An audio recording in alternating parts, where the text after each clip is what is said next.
तरह से आज का जो माहौल चल रहा है देश का, नफ़रतों वाला जो माहौल चल रहा है, तो सबसे ज़्यादा अगर ज़रूरत है इसके अंदर तो आज वकीलों की है। तो मैं आपके चैनल के थ्रू जितने भी मेरे वकील भाई है, एडवोकेट्स है, मैं ख़ास तौर से उनको ये मैसेज देना चाहूँगा कि आप आगे आइए, अपने मोहल्ले के लिए, अपने शहर के लिए, अपने गांव के लिए लड़िए और जो जुल्म हो रहा है उसके ख़िलाफ़ में आवाज़ उठाइए। और इस देश का जो नारा है कि भाई यहाँ सार गंगा जमुना की जो तहज़ीब है उसको हमको कायम रखना है, हिंदू मुसलमानों के अंदर एकता, मोहब्बत, प्यार ये कायम रखना है हमको। इसलिए सामने आए और बेझिझक बगैर डरे बिल्कुल काम करिए। इंशाल्लाह हम अगर सब साथ रहे तो हमारे साथ में कभी नाइंसाफ़ी नहीं होगी, ऐसा मुझे उम्मीद है। मेरा तो यहाँ तक बोलना है कि एक ख़ानदान में कम से कम एक वकील होना ज़रूरी है आज के हालात को देखते हुए। जिस दिन हमारे अंदर ये शऊर आ जाएगा और जब हम हमारे बच्चों को कानूनी पढ़ाई की तरफ मोटिवेट करेंगे, उनको वकील बनाएंगे, तो इंशाल्लाह मैं ये समझता हूँ कि ये मसले और आसानी से हल होंगे। और हमारे साथ जो ज़्यादती होती है, ये हमारे साथ में जो मतलब यानी आपने जो कहा कि भाई हमारी सुनी नहीं जाती, तो ये सारी चीज़ें बाकायदा ठीक ढंग से होना शुरू होंगी, बशर्त कि हम हमारे बच्चों को इधर उधर न डालते हुए हम उनको LLB करवाएं और इस प्रोफेशन के अंदर लाएं। ये बहुत अच्छा प्रोफेशन है, इसके अंदर बहुत सारा स्कोप है। ऐसा ज़रूर नहीं है कि सिर्फ कोर्ट के अंदर ही, आप कोर्ट के अलावा भी ऐसे कई जगह है जहां आप अपनी सर्विस दे सकते हैं। तो मैं आपके चैनल के माध्यम से, आपके ज़रिए मैं हमारे लोगों को ये मैसेज देना चाहता हूँ कि कम से कम एक घर के अंदर, एक ख़ानदान के अंदर एक वकील ज़रूर बनाएं। This video is sponsored by SK Enterprises, जय हिंद नगर, मानकापुर, नागपुर। अमरावती के जाने माने एडवोकेट व कौम के हमदर्द शोएब खान साहब इस वक्त हमारे साथ हैं। तो सर, ये बाइज़्ज़त बरी बहुत ही अच्छी बुक है। 16 ऐसे केसेस का इसमें जिक्र किया गया है जिन्हें झूठे केसेस में समझो उन्हें फंसाया गया, 10 साल 12 साल उन्हें जेल में रखा गया, उसके बाद में बाइज़्ज़त बरी कर दिया गया। तो एक बार हम चाहेंगे ये ज़रूर हम पढ़े एक बार। ठीक है, इंशाल्लाह। तो सोशल मीडिया के माध्यम से भड़काऊ भाषण बहुत तेज़ी से फैलाए जा रहे हैं, रोज़ एक ना एक वीडियो वायरल हो रहा है, मॉब लिंचिंग के केसेस दिन प्रतिदिन बढ़ रहे हैं। तो अलग अलग तरह की सोच हमारे समाज में लोगों की है। कुछ लोगों का मानना है कि ऐसे वीडियो को शेयर ना किया जाए, इसे इग्नोर किया जाए। कुछ लोगों का ऐसा मानना है कि भाई अगर इसे इग्नोर करेंगे तो ये जुल्म सितम और बढ़ते जाएगा, इसलिए हमारा काम है इसके खिलाफ आवाज़ उठाएं। लेकिन कुछ इसका गलत इस्तेमाल करते हैं, ऐसे वीडियो को, उस पर राजनीति करते हैं, उस पर कमेंट करना, उसको शेयर करना और उसके बाद में खुद होकर भड़काऊ भाषण देना दूसरे धर्म के खिलाफ में। तो आपकी क्या सोच है इस पर? मैं ये मानता हूँ कि आजकल जो हालात चल रहे हैं देश के, तो कुछ इस तरह के एलिमेंट्स काम कर रहे हैं कि इस देश का माहौल बिगड़ा हुआ रहे, आपस में इंतशार कायम रहे, और इसी उद्देश्य से बार बार इस तरह के वीडियो अपलोड किए जाते हैं। रहा सवाल मॉब लिंचिंग का और दूसरे मामलात का, तो ये भी हो रहा है, इसमें कोई दो राय नहीं है। लेकिन अगर हमारे सामने इस तरह का कोई वीडियो अगर आता है तो बजाय हम उसको वायरल कर दें या उसके अगेंस्ट में रिएक्शंस देकर, ऐसा ना करते हुए अगर हमने एक कानूनी तरीका उसको अपना कर बाकायदा जिस एरिया में वो घटना हुई, जिस ज़िले में बोलिए या जिस शहर में वो घटना हुई है, वहाँ जाकर हम लोगों ने उसके ख़िलाफ़ में FIR करना चाहिए और जो दोषी है, जो लोग इस तरह के काम कर रहे हैं, उनके खिलाफ़ सख्त कार्रवाई का हमने पुलिस से ये करना चाहिए। और रहा सवाल ये आपने जो कहा भी कि भाई इस तरह के वीडियो शेयर ना किए जाए तो बेहतर है, ये असल में क्या हो रहा है आजकल कुछ वीडियोस ऐसे भी बन रहे हैं जिसको बाकायदा टेम्पर करके या डॉक्टरेट करके या उसके अंदर आवाज़ कुछ और डालकर इस तरह के भी वीडियोस हमारे समाज में आ रहे हैं। और वो जो नौजवान बच्चे हैं वो बड़े जज्बाती होते हैं और वो क्या करते हैं, इस तरह के वीडियो को वायरल करके लोगों के अंदर एक अलग मतलब नहीं वो मैसेज पहुंचाने की कोशिश करते हैं। तो ऐसे वीडियोस जो होते हैं, इस तरह के वीडियोस को शेयर ना करें और उसको आगे फॉरवर्ड ना करें तो बेहतर है। तो आपने बताया कि FIR हम करें, कानूनी लड़ाई लड़े तो ज़्यादा बेहतर। दूसरा सवाल हमारा ये है सर मुस्लिम कम्युनिटी में लीगल अवेयरनेस की काफ़ी कमी है। इसकी वजह से जब वो पुलिस स्टेशन जाते हैं एफआईआर करने के लिए, तो उनको या तो वापस कर दिया जाता है कि भाई एफआईआर दर्ज नहीं हो सकती, उनसे बदसलूकी से पेश आते हैं पुलिस वाले। तो हमें क्या करना चाहिए कि हमारी कम्युनिटी में एक लीगल अवेयरनेस पैदा हो? इसके लिए तो ऐसा है कि देखिए, जब तक हमारे समाज में वकीलों की तादाद बढ़ती नहीं, तब तक ये प्रॉब्लम हमको हमेशा फेस करना ही पड़ेगी। हमारे यहाँ एक ट्रेंड है, लड़का 10वीं 12वीं हुआ कि इसको डीएड बीएड करा के उसको टीचर बना दिया जाता है। बाकी लोग पढ़ने लिखने के बाद में भी अपने काम धंधों में कारोबार में लग जाते हैं। मेरा ऐसा मानना है कि जैसे अभी अमरावती की बात कर रहा हूँ मैं, अमरावती में तकरीबन 1500 वकील यहाँ पर एनरोल है बार के अंदर, जिसमें से 70 से 80 के आसपास मुस्लिम एडवोकेट्स हैं। मेरा ऐसा बोलना है कि ये 70-80 नहीं, ये 200-300 होना चाहिए यहाँ पर। ऐसा मेरा तो यहाँ तक बोलना है कि एक ख़ानदान में कम से कम एक वकील होना ज़रूरी है आज के हालात को देखते हुए। जिस दिन हमारे अंदर ये शऊर आ जाएगा और जब हम हमारे बच्चों को कानूनी पढ़ाई की तरफ मोटिवेट करेंगे, उनको वकील बनाएंगे, तो इंशाल्लाह मैं ये समझता हूँ कि ये मसले और आसानी से हल होंगे।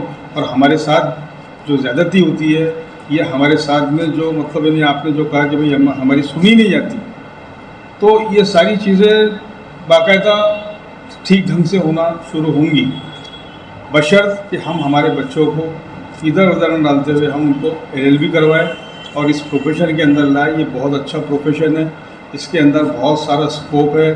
ऐसा ज़रूरी नहीं है कि सिर्फ कोर्ट के अंदर ही, आप कोर्ट के अलावा भी ऐसे कई जगह है जहां आप अपनी सर्विस दे सकते हैं। तो मैं आपके चैनल के माध्यम से, आपके ज़रिए मैं हमारे लोगों को ये मैसेज देना चाहता हूँ कि कम से कम एक घर के अंदर, एक ख़ानदान के अंदर एक वकील ज़रूर बनाएं।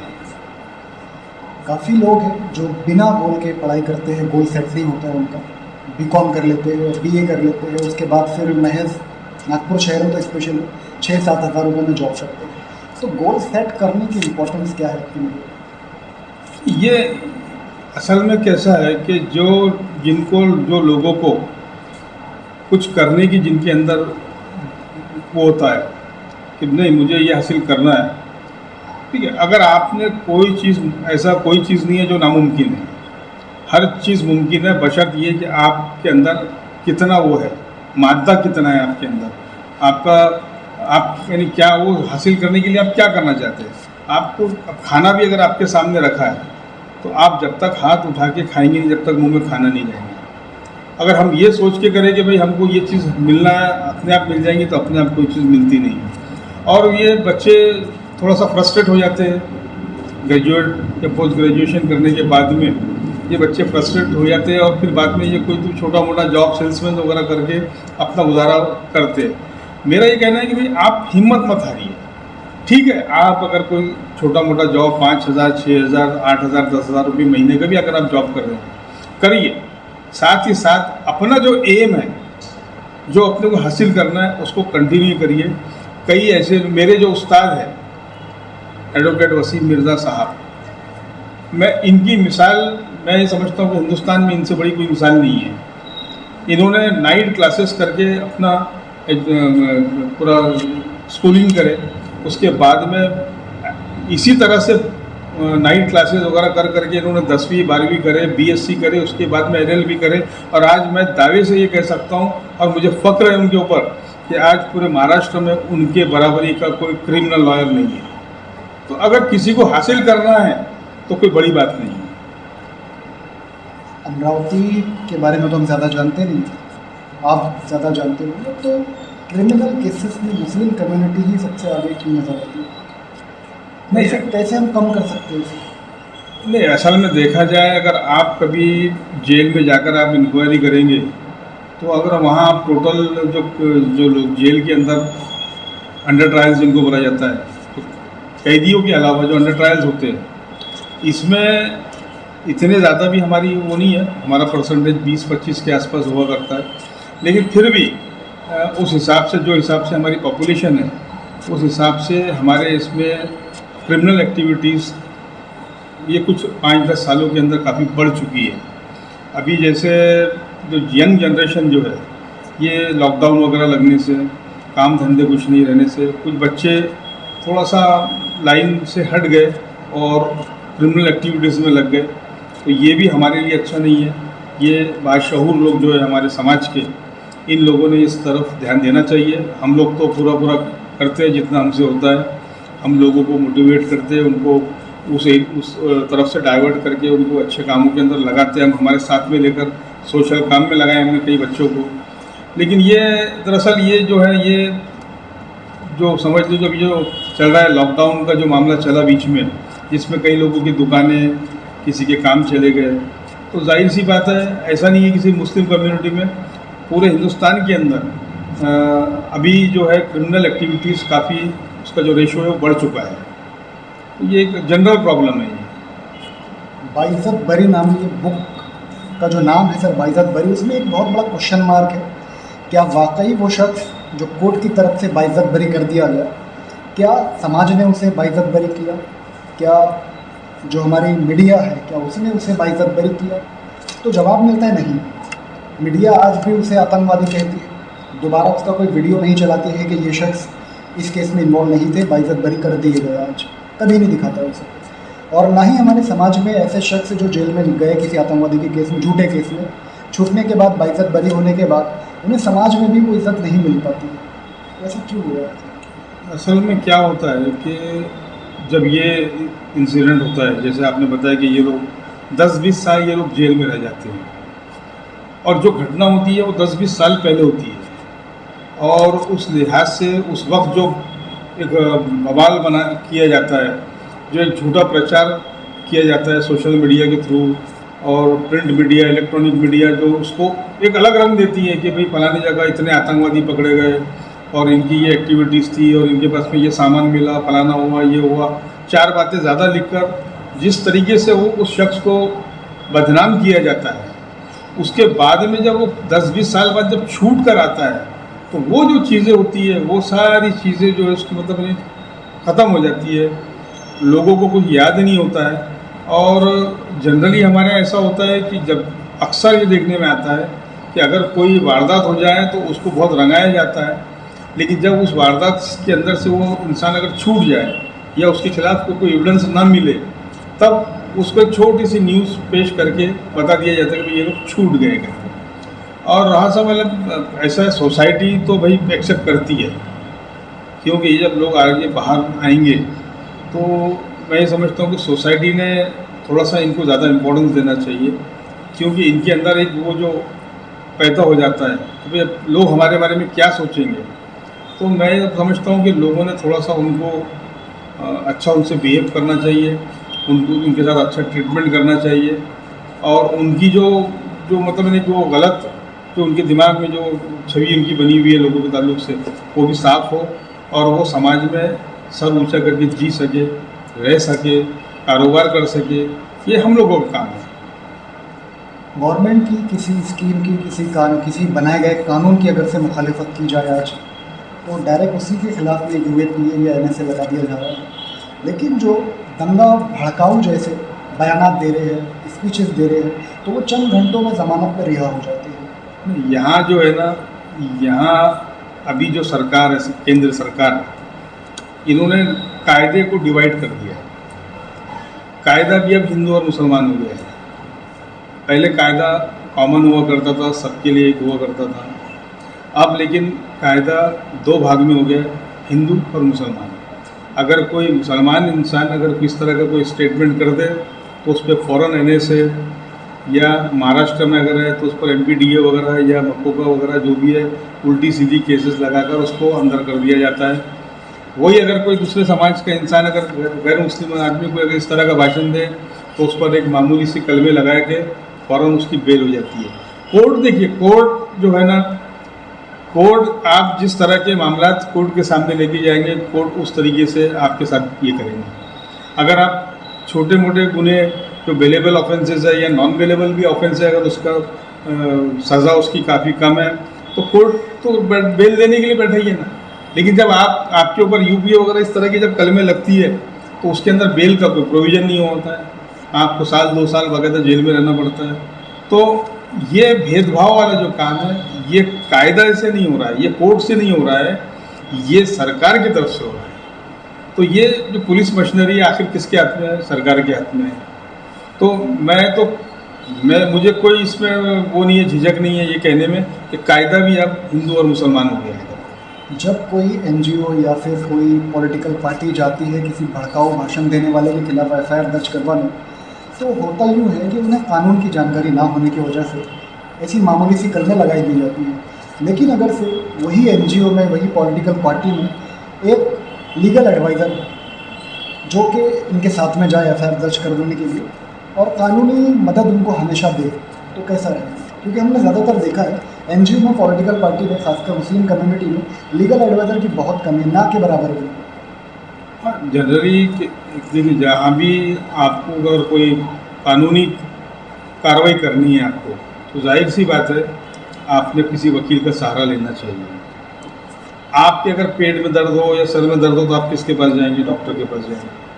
तो मेरा यही मानना है कि भाई आप वो बगैर डिग्रियां वाले जो वकील हैं आजकल हमारे समाज में, मैं हमेशा उनके बारे में बात करता हूँ कि ये जो बगैर डिग्रियों के जो वकील हमारे समाज में पैदा हो गए ना, ये सबसे ज़्यादा खराबा कर रहे हैं। ये लोगों को उल्टी सीधी राय देकर, उल्टी सीधे मशवरे देकर लोगों को मिसगाइड करते हैं और पूरा मामला ही ख़राब कर देते हैं।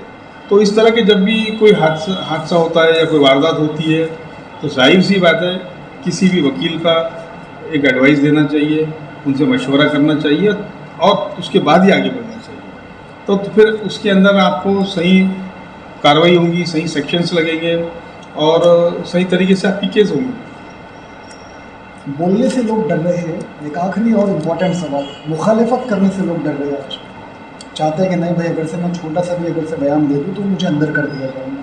कई बार हम जाते हैं किसी, कहना तो नहीं चाहेंगे किसके बारे में, किसी की भी ख़ास कम्युनिटी का हमारे जो ख़ास लीडर होते हैं उनके पास जाते हैं, फिर हजरत इसके बारे में कुछ बोलिए, तो वो डरते हैं, नहीं भाई हम बयान नहीं दे सकते, हो सकता है हमारे से होगा। तो मुखालिफत करना भी आज के दौर में बहुत खौफ वाला काम हो गया। हाँ है, इसमें कोई शक नहीं है। हम रोज़ाना टीवी पे देख रहे हैं कि जो भी लोग हुकूमत के ख़िलाफ़ बात कर रहे हैं तो उनके ऊपर अलग अलग एजेंसीज़ का दबाव डालकर उनके ख़िलाफ़ में कार्रवाई की जा रही है। लेकिन आप इसका दूसरा पहलू भी देखिए, आप जो लोगों पर ये कार्रवाई हो रही है वो लोगों के ख़िलाफ़ में कुछ ना कुछ हुकूमत के पास में सबूत है, उनके पुराने काले कारनामे हैं, उसी आधार के ऊपर उनके ख़िलाफ़ में कार्रवाई हो रही है। अब ईडी का इस्तेमाल जहाँ हो रहा है, जिनके खिलाफ़ हो रहा है, आप देखिए उनके पास बेहिसाब प्रॉपर्टी है, प्रॉपर्टी ऐसी है जिसका कोई उनके पास में कोई जवाब नहीं है। तो जाहिर सी बात है वो लोग फंसने वाले हैं। लेकिन आपके मेरे जैसे लोग जिनका कहीं कोई गलत नहीं है, तो हमको डरने की कोई ज़रूरत नहीं है। जैसे नागपुर के हाईकोर्ट के एडवोकेट फिरदौस मिर्ज़ा पिछले 2 साल से लगातार गवर्नमेंट की सारी कमजोरियां उजागर कर रहे हैं, वीडियो के माध्यम से, यूट्यूब के माध्यम से, और वो कभी डरते नहीं डरने की वजह ये है कि उनका किसी तरह का कोई काला वो काम ही नहीं है कोई, इसलिए वो बेबाक है बिल्कुल। और बाकायदा उनका हर महीने 15 दिन के अंदर एक वीडियो निकलता है जो गवर्नमेंट की पॉलिसियों को, जो मतलब गलत पॉलिसी है उसको उजागर करके उसको बाकायदा वो ये लोगों को समझाते हैं कि अपन इसके खिलाफ में क्या करना चाहिए। तो ऐसे लोग हैं, ऐसा नहीं है। आप अगर कभी आपका खुद का ही किरदार अगर सही नहीं है तो आपको डरना ही पड़ेगा गवर्नमेंट। मैं ये समझता हूँ कि जिनका किरदार साफ़ सुथरा है, जिनका कोई काला कारनामा नहीं है, उन लोगों ने बिल्कुल सामने आके बोलना चाहिए। जैसे मैं बोल रहा हूँ, मैं इसलिए बोल रहा हूँ कि मुझे पूरा अपने आप पे एतमाद है कि मेरा पुलिस क्या, हुकूमत क्या, कोई मेरा कुछ बिगाड़ नहीं सकता। और अगर कुछ बिगाड़ने की कोई कोशिश भी करता हूँ तो उसके लिए मैं उनका मुकाबला करने के लिए तैयार हूँ। एक आखिरी सवाल अभी जहन में आया है, जैसे कि अपने मुस्लिम कम्युनिटी के युवाओं को आपने मैसेज दिया कि एडवोकेट्सी आपको करना चाहिए, LLB करना चाहिए, एडवोकेट बनना चाहिए हमें। तो एडवोकेट सर हमने 2 तरह के देखे हैं मुस्लिमों से भी। एक होते हैं जो एडवोकेट के तौर पे सर्विस देते हैं लोगों को, उसकी एक फ़ीस लेते हैं। और दूसरा एक एडवोकेट ऐसा होता है जिसे कौम का दर्द होता है और तमाम मसले मसाइल पे वो हमेशा वर्क करते रहते हैं। मुस्लिम कम्युनिटी की जो भी मसले मसाइल है उसको उजागर करते हैं सामने, उसके लिए लड़ते हैं गवर्नमेंट से। तो किस तरीके का एडवोकेट बना जाए? नहीं, देखिए, ये जो है ना, चाहे वकील हो, डॉक्टर हो या कोई भी प्रोफेशनल लाइन का जो मामला है, ये इंसान की फितरत में होता है। जैसे कुछ लोग की फितरत होती है एक सोशल वर्क करने की, और कुछ लोग ऐसे होते हैं जो खुदगर्ज होते हैं, जिनको सिवाय अपने काम और पैसे के अलावा उनको किसी से कोई लेना देना नहीं होता। तो ये ज़रूरी नहीं है कि आपको ये वकीलों में मिलेंगे, आपको ये डॉक्टरों में भी मिलेंगे। कई डॉक्टर आपको ऐसे मिलेंगे कि जो बगैर पैसे के इलाज कर देते, कम पैसे में इलाज कर देते, और उनसे जो होता वो आपकी मदद कर देते। और कई हमने ऐसे भी डॉक्टर देखे हमारे समाज के अंदर कि जो नहीं होने के बाद में भी आपको कोई बीमारियां बताकर आपसे लूट लिया करते। तो ये चीज़ें आम चीज़ हो गई है, एक जनरल मतलब की है। उसी तरह वकीलों के अंदर है, वकीलों के अंदर कई वकील ऐसे हैं जो सोशल वर्क के अंदर अपना टाइम देते हैं, लोगों की मदद करते हैं। यहाँ अगर कोई आ गया, हमको ऐसा लगा कि ये बेगुनाह है, तो हमारी जो टीम है ख़ास तौर से, हम तो, मुझे आज 25 बरस हो गए, आप अमरावती में अगर कहीं भी जाके पूछेंगे तो मैं माशाल्लाह मेरे से जितना होता मैं इस कौम के लिए करता हूँ। और मेरे साथ के जो है, अभी मेरा बेटा भी एडवोकेट बन गया है, वो भी, मैंने उसको भी यही समझाया है कि बेटा वकालत भी करो और समाज के लिए भी अपना टाइम दो। तो ये जो चीज़ें हैं, ये मोटिवेशन जो होता है ये हमको अपने घर से मिलता है। ये सारी चीज़ें जो होती है ये अपने खून के अंदर होता है।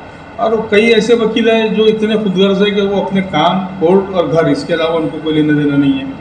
तो ये ज़रूरी नहीं है कि वकीलों में ही आपको ये चीज़ मिलेंगी, ये आम एक जनरल चीज़ है।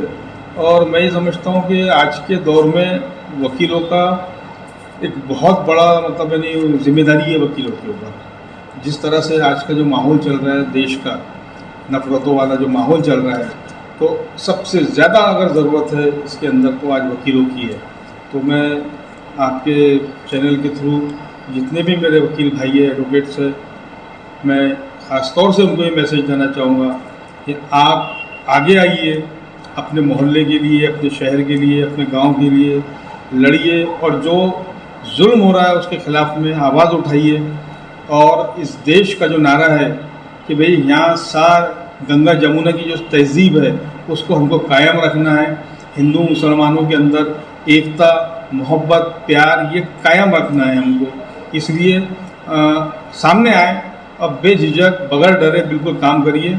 इंशाल्लाह हम अगर सब साथ रहे तो हमारे साथ में कभी नाइंसाफ़ी नहीं होगी, ऐसा मुझे उम्मीद है।